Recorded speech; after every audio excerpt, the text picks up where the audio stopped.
14, 15, 16, 17, 18, 19, 20, 20. Tama. So, ilang stickers ang inilagay ni Tiffany sa bawat grupo? 4. Magaling. So, ang ating quotient ay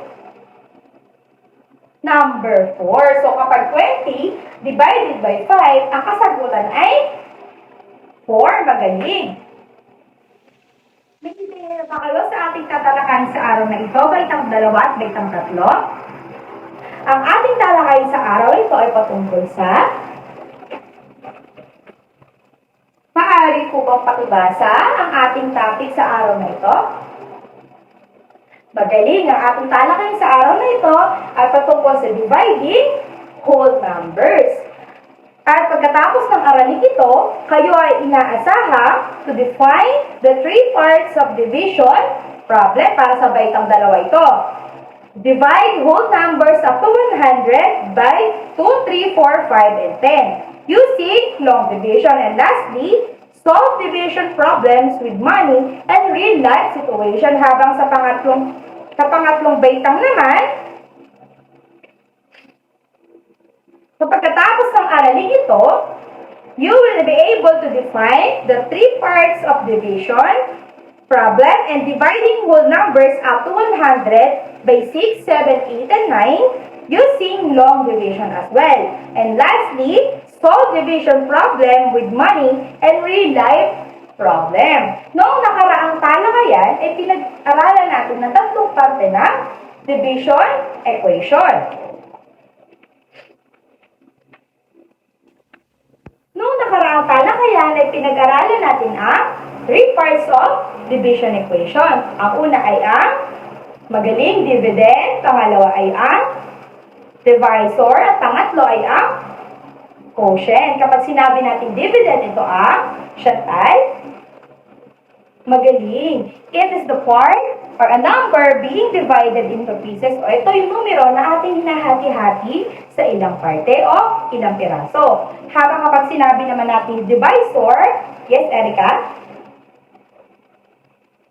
Ito ay ang number by which the dividend is divided. Ito yung numero na ating ginagamit upang hatiin ang dividend sa kung ilan lang itong parte. Kapag sinabi naman natin quotient, ito ay ang very good. Ito ang the answer to the division problem. Ito yung kasagutan. O ito yung quotient. Kapag sinabi natin dividend, ito ay yung number 20. Kadalasan na ang dividend ay may malaking numero. Habang sinabi naman natin divisor, ito yung parte na ating ginagamit upang hatiin ang dividend sa ilang parte.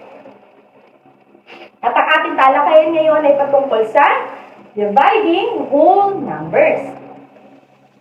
Sa baitang dalawa, mayroon ako dito mga isda. At mayroon din ako dito ang tawag dito. Very good. Fishbowl. Ang sabi sa problem number 1, you have bought 20 fishes for your 4 fishbowl. How would you equally separate the fishes in your fishbowl? Ang sabi, ulitin ko, sabi ni Mac, sabi dito sa tanong, meron ka daw o bumili ka daw 20 isda. Para sa iyo, ilang fishbowl? 4 na fishbowl. Magaling. At ang tanong dito ay paano mo hahati-hatiin sa pantay-pantay na parte ang mga isda sa iyong 4 na fishbowl. Naintindihan po ba? Ulitin ko, paano mo daw hahatiin ang 20 fishes mo ng pantay-pantay sa 4 na fishbowl na meron ka? Okay, tignan natin using the long division method. Ang sabi dito, the division problem is, ano ang dividend natin? 20. And divided by 4, which is our dividend. Ang sabi dito ay find the quotient. What is, how many fishes would you separate your fishes in your 4 fishbowl? Let us see.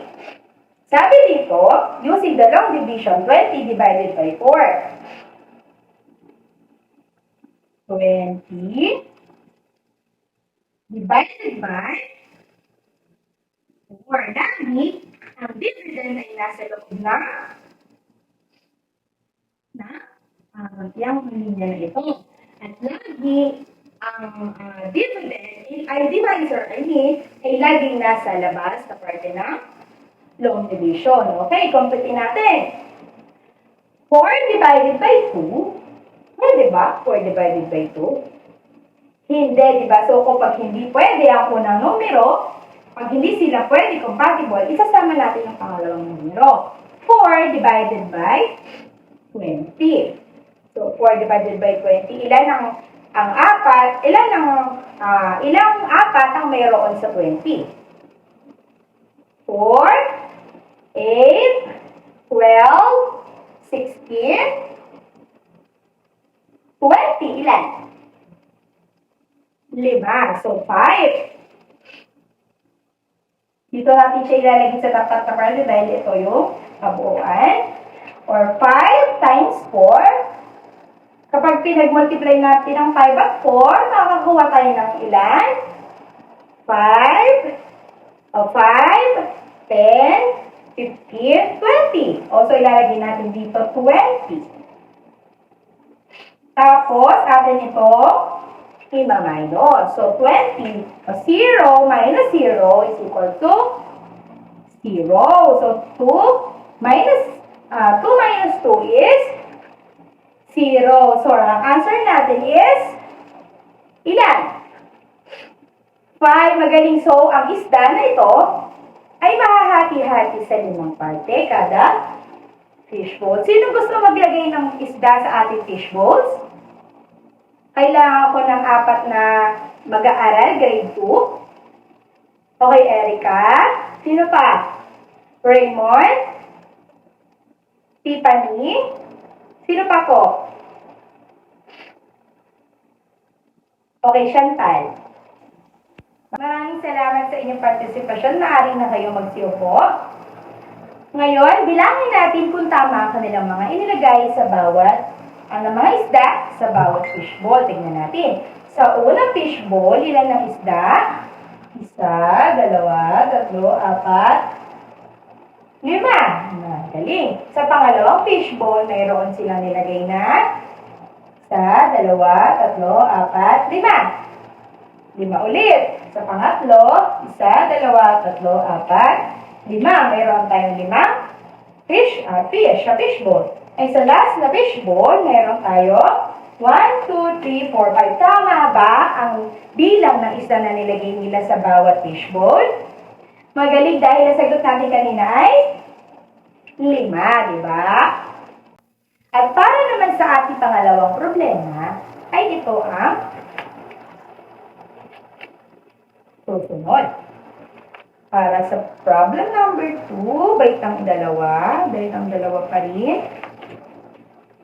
Standby lang muna kayo dyan, baitang 3 ha, pero makinig dahil may pagkakahawig ang ating tatalakayan sa baitang 2 at sa baitang 3. Okay, ngayon sa problem number 2, ang sabi dito, pwede po bang pakibasa baitang 2? Yes, Oliver. Magaling. Ulitin lang po ni teacher. Sabi, while you were on your way home, habang pauwi daw sa bahay, you passed by 3 beggars. May nadaanan ka daw na 3. Ano pa pag sinabi natin beggar? Ito ay pulubi. You passed by 3 beggars. They asked you for money. Hiningan daw kayo ng pera. Because they are not yet eating. Kasi hindi pa daw sila kumakain. Kawawa naman, di ba? Luckily, you have 60 pesos left from your allowance. Buti na lang daw ay may natira ka sa baon mo na 60 pesos. At sabi dito, how will you give them money equally? Paano mo daw bibigyan o paano mo daw hahatiin yung 60 pesos mo doon sa 3 pulubi? Tignan natin. Ang sabing division problem dito ay 60 divided by 3. So, yung 60 ay hahatiin natin sa 3. Tignan natin using the long division. So, 60 divided by 3. Okay. 6 divided by 3, we have 3. 6, ilan? 2. So, 2 multiplied by 3. 2 multiplied by 3, and we get the answer. 3 times 6. 3, 6. Also 6 then. 6. 3 divided by 0 is 0.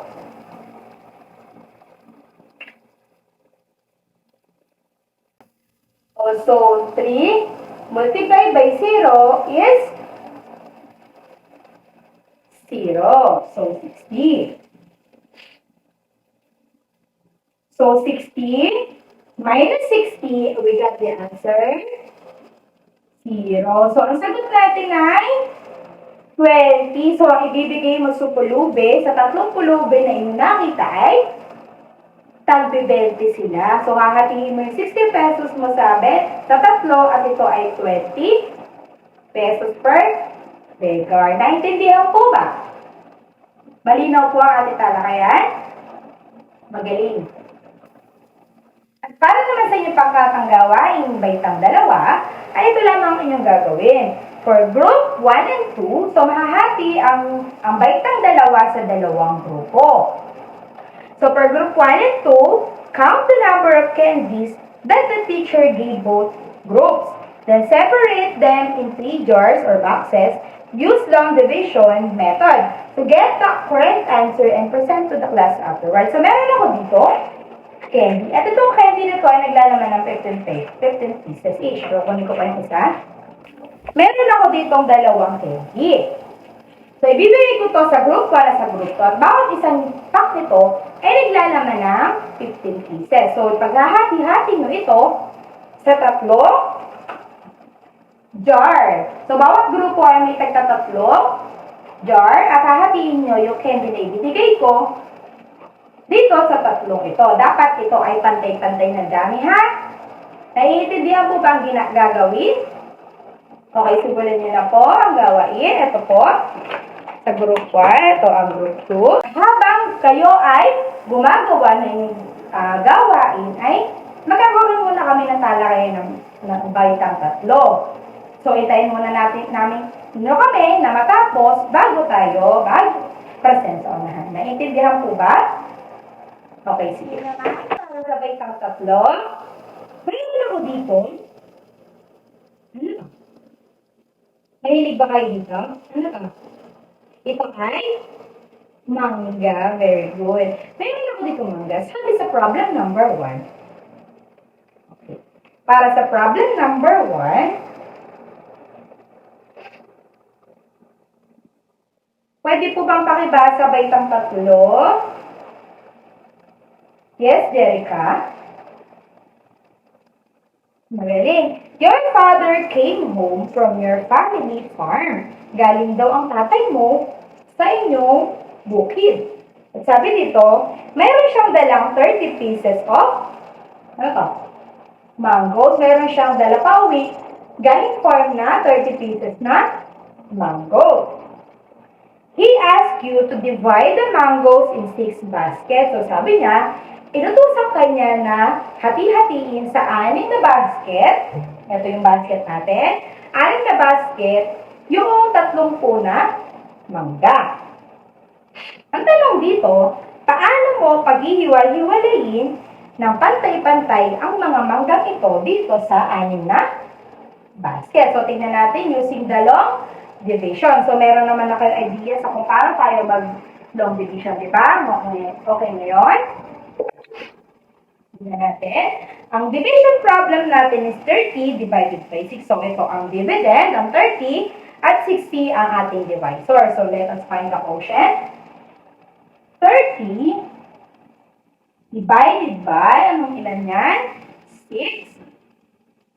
So, 6, ang 3 ba ay pwede, ang 3 ba ay pwede natin hatiin sa 6?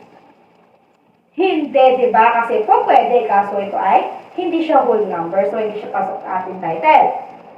So, isasama natin yung pangalawang digit, yung katabi. So, magiging 30 na siya, buo na. So, 30 divided by 6, also 6, 12, 18, 24, 30. So, ilan? 5.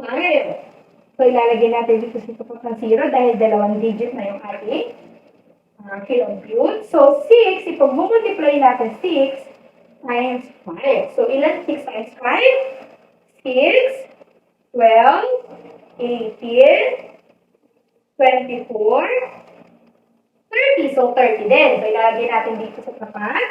30.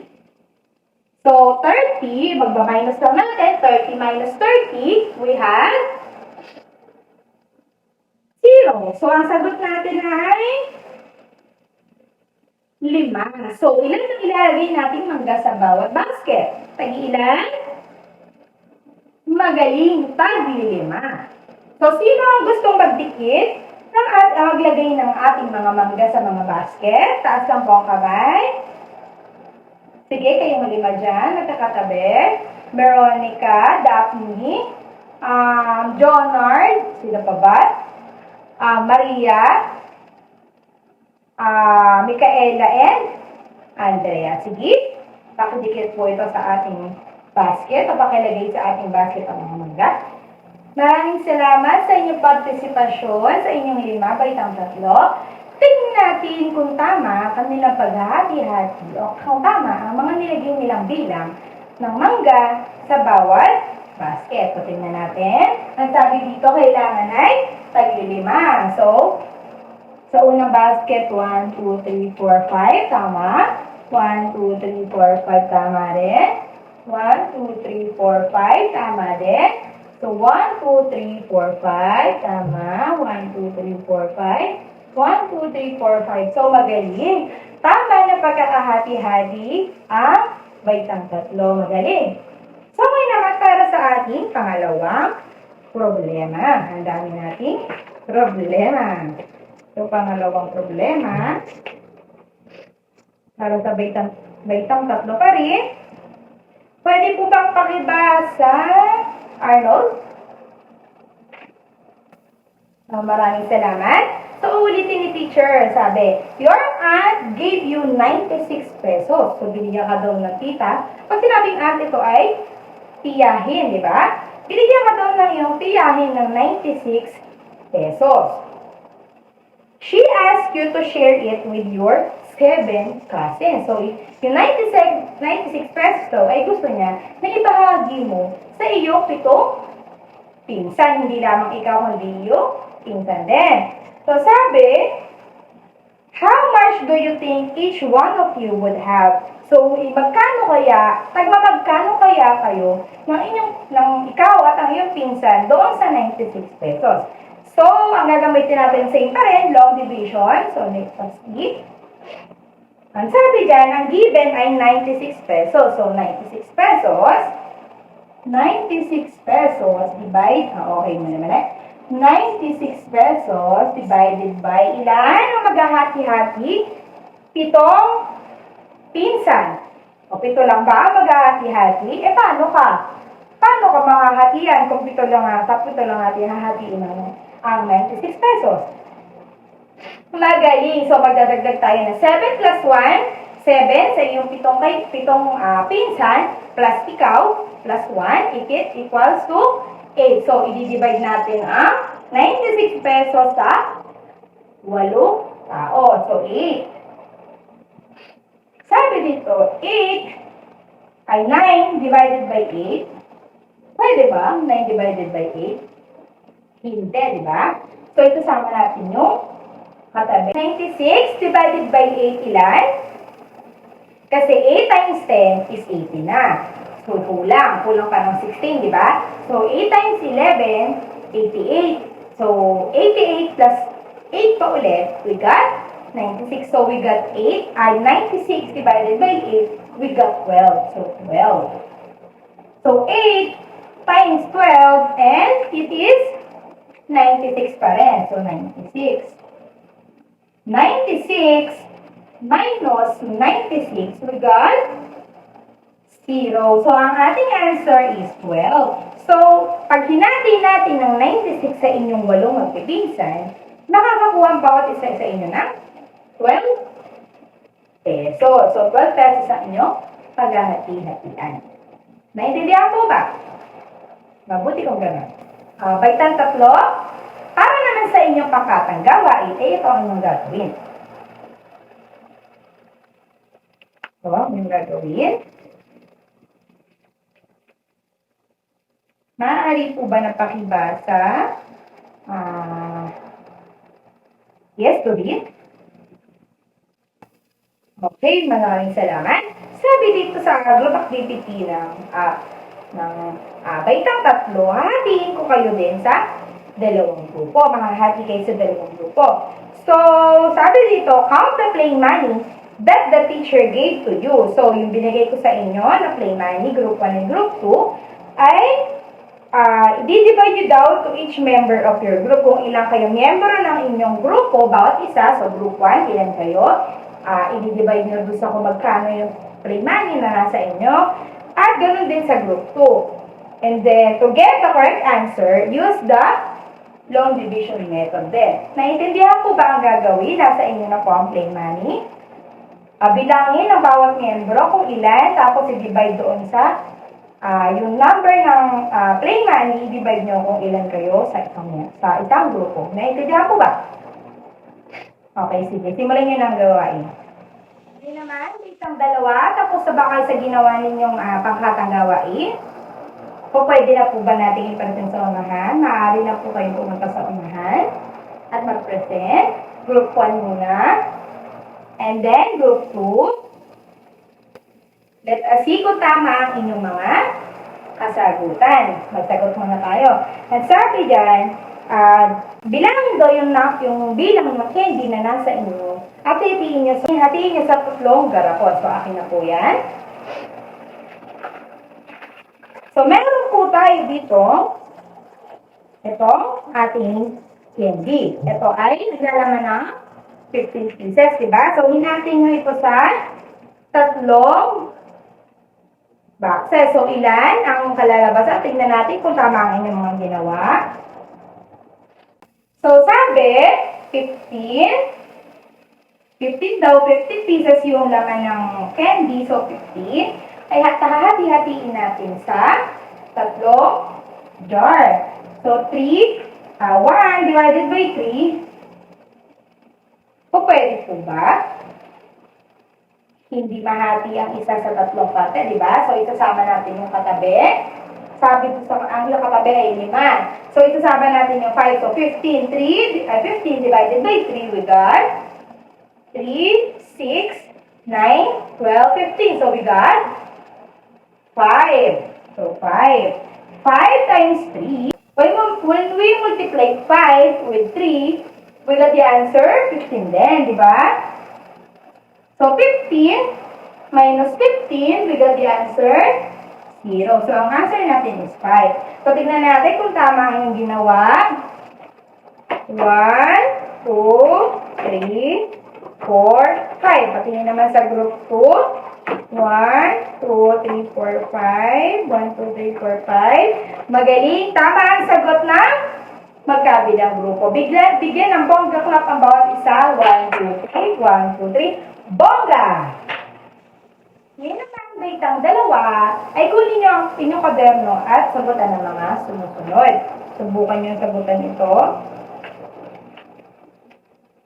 At habang kayo nagsasagot, ay tayo ay mag-check ng gawa ng group activity na baitang 3. Simulan nyo na ang pagsasagot. So, para sa baitang 3, ang inyong group activity, yan. Para sa inyong group activity, ang sabi dito, di ba? Bilangin ninyo ang play money that the teacher gave to you. Tapos, divide nyo sa kung ilang kayo sa isang grupo. So, nung binilang nyo, sabi nyo ito ay 90 pesos. So, tag 90 pesos kayo. At tag-ilang miyembro kayo? Tag-ilang miyembro ang bawat grupo? So, 9. So, tignan natin. 90 divided by 9. Ngayon, tignan natin. 9 divided by 9 is equals to 1, diba? 9 divided by 9 is 1. So, 9, 1. 9 times 1 is 9. So, 9 divided by 0, we got 0. So, 0. 9 divided by, 9 multiplied by 0, we got 0. So, 90 minus 90, we got 0. Ang sagot ay magaling, tama ang dalawang grupo by tatlo. Bigyan ng bongga clap ang bawat isa. 1, 2, 3. 1, 2, 3. Bongga. At para naman ngayon sa inyong individual na gawain, ay sagutan nyo rin ang mga sumusunod. Okay. So, kumuha kayo ng papel at subukan nyo sagutin ng mga sumusunod. At habang kayo ay nagsasagot, ay mag-check naman kami na baitang dalawa na kanilang mga individual na gawain. Bibigyan ko kayo ng oras para magsagot. Simulan nyo na. Tapos na po ba baitang dalawa sa inyong individual na gawain? Kung gano'n ay makipagpalit sa kaklase at tayo magsasagot na. So, sa number 1, 45 divided by 5, sabi dito. So, ang nasa loob ay yung 45, ang dividend, at nasa labas ang divisor na yung number 5. Sino ang gustong sumagot sa number 1? Bait ang dalawa? Yes, Lorinette? Sa pangalawang bilang, sino gustong sumagot? Bait ang dalawa? Yes, Chichi? Maraming salamat, Chichi. Tignan natin kung tama ang sinagot ng inyong mga kamag-aral. So, sa bilang isa sa number 1, 45 divided by 5. So, tama ang pagkakalagay. Nasa loob ang 45, nasa labas ang 5. So, 5 divided by 4. 4 divided by 5 cannot be, diba? So, isasama natin yung nasa loob. 5 divided by 45 divided by 5, we got 5, 10, 15, 20, 25, 30, 35, 40, 45. So we got 9. So 9, tama. So 5 times 9 is 45 then. The answer is 45 minus 45, we got 0. So, tama. Number 1. Tama ba? Marami ba nakatama sa number 1? Magaling. So, pangalawa. Tignan naman natin. 8 divided by 4, we got 4, 8. So, we have 2. So, 2. Tama. 4 times 2 is 8. So, 8. 4 divided by 0 is 0. So, 4 times 0 is 0 ulit. Tapos, 80. 80 minus 80, we got 0. So, ang tamang sagot ay 20. So, tama. Marami ba nakatama sa pangalawang bilang? Baitang dalawa? Magaling. Sino na? Dalawa? Isa. Magaling. Ngayon natitiyak ko na marami kayo natutunan na o madami na kayo natutunan sa ating talakayan ngayong araw na ito. Ilan na nakakuha ng dalawa? Isa. Magaling. Marami nakakuha ng mataas na marka. O, natitiyak ko na talagang alam niyo na ang dividing whole number. Sige nga, kapag sinabi natin ito yung hinahati-hati sa ilang parte, ito ay ang dividend. Magaling. Kapag ito naman yung ginagamit nating numero upang hatiin ng dividend, ito ay magaling. Ito ang divisor. At ito naman yung sagot sa ating divisor equation. Ito ay ang quotient. So, alam niyo na ako paano mag-divide. Saan nakapwesto ang quotient, saan nakapwesto ang dividend, at saan nakapwesto ang divisor. So, marami na talaga akong nilalang. Kunin ninyo ang inyong kwaderno at tayo magkakaroon ng pagsusulit. Habang nagsasagot na kanilang pagsusulit ng baitang dalawa, atin ang checkan ng inyong individual na gawain, baitang 3. Tapos na po ba ang lahat? Okay, magaling kung ganon. Atin ang sagutan ng inyong mga gawa. Makipagpalit na sa katabi at atin ang checkan. Sinong gusto sumagot sa number 1? Sige, ikaw anak. Number 2, Julina. Okay, sige. Number 3. Okay, sige, ikaw, Kate. Maraming salamat sa inyong tatlo. Tignan natin kung tama ang kanilang mga kasagutan para sa bilang na isa. Sabi dito, 63 divided by 7. So, 6 divided by 7 cannot be kasi hindi na siya whole number, magiging decimal na siya. So, isasama natin yung katabi na number 3. So, 63 divided by 7, we got the answer 9. So, replace 9. 7 times 9, we got the answer 63. 63 minus 63 is 0. So, tama. So, number 2, sabi dito ay 54. Tama ba? 54 divided by 9. So, 5 divided by 9 cannot be din, di ba? So, sasama natin yung katabi, 54 divided by 9, we got the answer 6. So, 9 times 6, we got 54. So, tama. 6 ang sagot. So, number 3, 4 divided by 8 cannot be, di ba? So, isasama natin yung katabi. 40 divided by 8, we got 5. Tama. We got 5. 5 times 8. 5 times 8, we got 40. So, 40 minus 40, 0. So, tama. Sino ang nakakuha ng 3? Nakakuha ba kayo ng mataas na marka? 3, 2, 1. Magaling. Natitiyak ko rin na marami na rin kayo nakututunan sa talakayan dahil marami ang nakatama sa inyo ng sagot. So, handa na ba kayo para sa ating pagsusulit? O sige nga, kung talaga marami kayong nakalalaman kapag sinabi natin dividend, ito ay ang numero na ating hinahati-hati sa ilang parte. At pag sinabi naman natin divisor, ito yung numero na ating ginagamit upang hatiin sa ilang parte ang dividend. Magaling. At pag sinabing quotient, ito ay ang magaling. Ito yung kasagutan sa ating division problem. So, okay na po ba tayo doon? Naiintindihan na po ba? Sige, kunin nyo ang inyong kaderno. Tayo magkakaroon din ng pagsusulit. At para sa inyo naman, ito ang inyong ito ang inyong division problem. So, babasahin mabuti at kopyahin din sa inyong mga kwaderno. Ayan, tapos na po ba sa pang-una? So, ito naman. Tapos na po ba kopyahin? Okay, maaari na kayo magsagot. So, ngayon nga. Ayan. Ngayon naman isasagutan natin ninyo pagsusulit tayo ang dalawa. Tapos na po ba ang lahat? Atin na po itong checkan. So, ngayon, ang katanungan sa baitang dalawa, sabi dito, your grandmother is baking a cookie. Her flour is not enough. She asked you she need additional 3 packs of flour. She gave you exact amount of money, which is 30 pesos. So, to buy at in a sari-sari store. So, she said that it is enough to buy a flour, nothing more, nothing less. So saktong-sakto yung pera na ibinigay sa iyo ng iyong lola upang bumili ng 3 pack ng harina ng flour. So, tingnan natin. 30 divided by ilan yung harina? So, 3.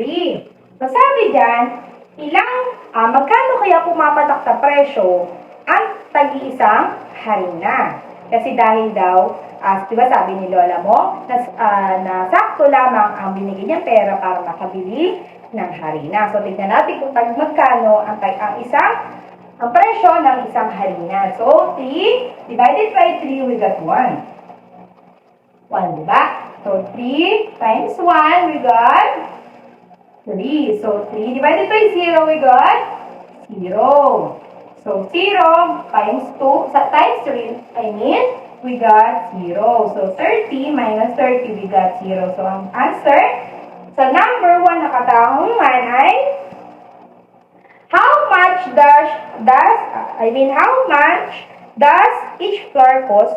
Use long division to get the answer. So, sagot na natin. Ang kasagutan ay 10. Magaling. So, ang sagot sa number 1 ay 10. So, sa number 2, what is dividend? Sino gustong sumagot? Yes, Kiandra. Magaling. Ang dividend natin ay ang 30. Ito ang dividend. So, ang divisor ay ang yes, Leonora. Magaling. Ito yung 3. Kasi dito natin sa parte ito, hinati ang dividend. So, ang quotient ay ang, sabi sa number 3, what is the quotient? Ito ay yung sagot sa ating division problem. Ito ay ang magaling ang 10. So, parehas lamang ang sagot sa number 1 at sa number 4. Marami po ba nakasagot ng tama? Taas po ang kamay. Sino nakakuha ng 4? 3, 2, 1, magaling. Ang dami nakatama ng sagot. Nakarami ng sagot, ha? So, ngayon naman, dumako tayo sa pag-check ng pagsusulit ng baitang 3. Tapos na po ba ang baitang 3? Atin na yung sagutan ng inyong mga gawa. Ayan. Sabi dito, Luna was asked by her mother to sell a banana Q. So, inutusan pala siya. Si Luna na kanyang nanay na magtinda ng banana Q in their street, sa kanilang street. So, sabi, each banana Q cost 9 pesos. So, 9 pesos to ang isa. Ang tanong dito, ay sabi pala dito, each banana queue, her mother said that she need to make 90 pesos. So, yung may quota. Sinabihan siya ng nanay niya na may quota na dapat ganito ang may benta mo. Ang sabi, kailangan makabenta siya ng 90 pesos para sa lahat ng iyon. So, ang tanong dito, how many banana queue do you think Luna needs to sell in order to make 90 pesos? So, ilang banana queue kaya ang kailangan may benta ni Luna para makakuha siya ng 90 pesos na nakita? So, tingnan natin. So, ang sabi, 90 pesos daw. So, ang 90, i-divide natin yan sa ilan na kada isang banana queue. Ito ay 9 pesos, diba? So, 9 pesos. 9 divided by 9. And we got 1, di ba? 1. So, 9 times 9, we got 9. So, 0, divided by 9, we got 0. And then, 9 times 0 is 0 then. So, 90 minus 90, we got 0. So, we got the answer. Then, kailangan pala niya makabenta ng 10 banana queue para makakota siya o makuha niya ang 90 pesos na kita. Naiintindihan po ba? So, sa number 2, sino gusto sumagot? What is the dividend? So, the dividend is very good, 90 pesos. Dahil ito yung hinati natin sa ilang parte para malaman kung ilang pirasong banana cue ba ang kailangan mabenta ni Luna para makakuha siya ng 90 pesos. So, sa number 2, what is the quotient? What is the divisor? I mean, tala. Magaling. So, 9 ang divisor at ang quotient ay same lang na number 1, which is the answer to our division problem. So, the answer is 10. So, 1 and 4 is 10 ang magaling sila nakaapat. 3, 2, 1. Magaling. Napakarami. Halos lahat kayo ay nakakuha ng perfect score. Very good. So, ngayon naman, para sa inyong takdang aralin, ay ito ang inyong gagawin. Kopyahin lamang ito at sulat sa inyong kwaderno. Baitang 3, kayo muna. Tapos na po ba kopyahin ng unahang parte? So, ito naman yung katanungan. Tapos na po ba? Okay. Manatili muna sa upuan. Mamaya na po lumabas. Hintayin po ang baitang 2. Para naman sa baitang 2, ito ang inyong takdang aralin. Ayan. Marami po ba kayo natutunan sa talakay natin sa araw na ito? Ang gagaling. So, pagkatapos kumopya, baitang 2, maaari na kayo sumabay sa baitang 3 para lumabas ng room. Maraming salamat sa inyong pagkikinig. Marami po ba kayo natutunan?